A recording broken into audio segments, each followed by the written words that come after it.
مدير فرقة بيراميدز، شغلته في الوسط الرياضي هي التلقيح، وبعد التلقيح بيفضل يعيط في وسائل الإعلام بتصريحات ملهاش أي معنى، وتقريبا مش فالح في أي حاجة غير كده. والهدف طبعا هو إنه يزود رصيده عند ملاك النادي اللي أنشئ أصلا بهدف واحد بس ومفيش غيره، وهو محاربة النادي الأهلي، والحمد لله لا فلح ولا هيفلح في ده إن شاء الله.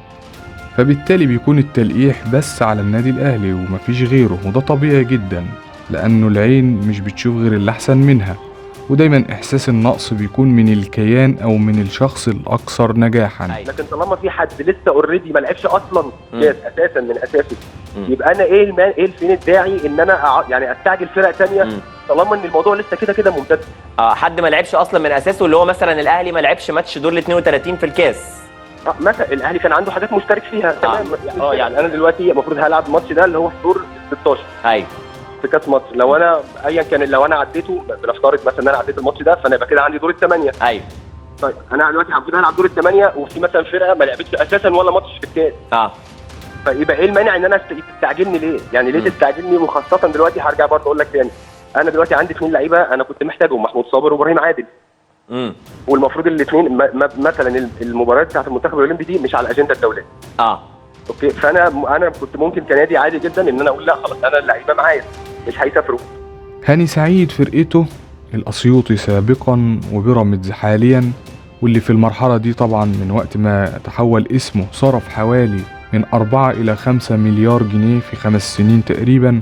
الفريق عنده ماتش مع الاتحاد السكندري في دور ال16 في بطوله الكاس. فهل هاني سعيد يركز بقى ويتكلم عن الفريق ده اللي محققش اي بطولة ويحاول انه يقفل على فرقته من اجل تحقيق بطولة لأول مرة؟ اللي حصل لا، وبالتالي يبدأ فصل جديد من حلقات التلقيح اللي بيعملها هاني سعيد، ويجيب سيرة الاهلي ويقولك في فريق ما لعبش دور ال 32 وازاي انا هلعب ماتش دور ال 16. طبعا ده كلام مفيش منه اي هدف غير محاولة علاج عقد النقص المركبة اللي عنده. والحقيقة انه من المنطقي طبعا انه يكون للاهلي ماتشات متأجلة، لانه فريق عنده لعيبة رجالة بتكمل كل سنة وبتوصل لنهائي البطولة القارية الاصعب، البطولة الاقوى، دوري ابطال افريقيا، ومش بتصيف بدري من بطولة ضعيفة زي بطولة الكونفدرالية وتقعد في بيوتها زي الاسيوطي. وبعدين لما الاهلي بيرجع ويلعب ماتشاته بينضغط بشكل مؤسف، وبيلعب كل يومين ماتش، مش بيلعب بشكل عادي زيك كل اسبوع. ثم انك هتلعب يوم 21 والاهلي هيلعب يوم 22، يعني في اليوم التالي مباشرة. اذا فين المشكلة اصلا؟ ده غير كمان ان ماتش دور ال 32 ده هيتلعب يوم 25، يعني مش السنة اللي جاية. وإذا كان عندك 3 لاعيبة دولية فالأهلي عنده 12 لاعب دولي، ده غير لاعيبة المنتخب الأولمبي، ومع ذلك لا بيشتكي زيك ولا بيلف على وسائل الإعلام يلقح على الأندية التانية. وبعدين انت لو شايف انك مهدد بالخروج من بطولة الكاس، فأول المستفيدين من خروجك هو الزمالك مش الأهلي، لأنه الزمالك هو اللي في طريقك، الأهلي مش هيقابلك غير في نهائي البطولة. وأظن انت عارف انه لما بتقابل الأهلي في نهائي أي بطولة ايه اللي بيحصل لك. فاهدى كده وفكر واعرف مقامك، واعرف انه الاهلي لما بيتأجل له ماتش بيكون له سبب مقنع جدا ومنطقي جدا، هو انه بيلعب ماتش في دولة تانية، وما بين ضغط في الوقت ورحلات سفر بيتم عقاب الاهلي بعد كده، وبينضغط ماتشاته بشكل صعب جدا لدرجة انه بيوصل بيه الحال انه بيلعب ماتش كل يومين. ودي تجربة عمر ناديك ممر بيها، لأنه بيخلص بدري وبيطلع من الكونفدرالية ويقعد في بيته، فبيكون من الطبيعي إنه بيلعب ماتش كل أسبوع. الحاجة المهمة التانية إنه لازم تعرف إن الأهلي هو صاحب الفضل على فرق مصر كلها، وبسببه انت بتعرف تشارك في بطولة افريقية من الاساس، وبسببه انت هتعرف تشارك معاه طبعا في دوري الابطال الموسم اللي جاي، واصلا بسببه بيشارك فريقين في بطولة الكونفدرالية وفريقين في البطولة الاقوى دوري ابطال افريقيا. واعتقد انك ما تعرفش السبب اصلا. هل ما سألتش نفسك ليه اصلا مصر بيشارك منها 4 أندية في البطولات الافريقية؟